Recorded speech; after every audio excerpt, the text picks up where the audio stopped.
নমস্কার, আপনাদের সকলকে স্বাগত জানাই সুখেন্দু টেক পরিবার। আজকের আবহাওয়ার খবর। আজ 13ই এপ্রিল শনিবার পূর্ব ও পশ্চিম মেদিনীপুর, পুরুলিয়া, ঝাড়গ্রাম ও পশ্চিম বর্ধমানে বজ্রবিদ্যুৎ সহ হালকা বৃষ্টিপাতের সম্ভাবনা রয়েছে। বাকি জেলাগুলিতে আবহাওয়া শুষ্ক থাকবে বলে জানিয়েছেন আবহাওয়াবিদরা। 13ই এপ্রিল শনিবার উত্তরবঙ্গের জেলাগুলোতে দার্জিলিং, জলপাইগুড়ি, কালিম্পং এই জেলাগুলিতে বজ্রবিদ্যুৎ সহ হালকা বৃষ্টিপাতের সম্ভাবনা রয়েছে।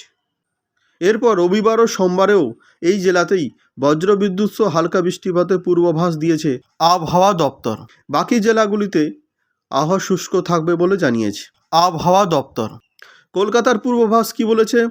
13ই এপ্রিল শনিবার কলকাতায় সর্বনিম্ন তাপমাত্রা হবে 27 ডিগ্রি সেলসিয়াস এবং সর্বোচ্চ তাপমাত্রা হবে 36 ডিগ্রি সেলসিয়াস।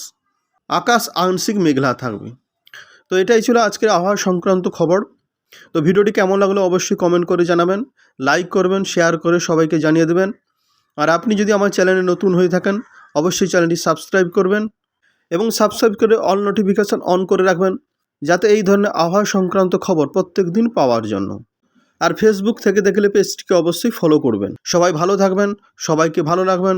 জয় হিন্দ, বন্দে মাতরম।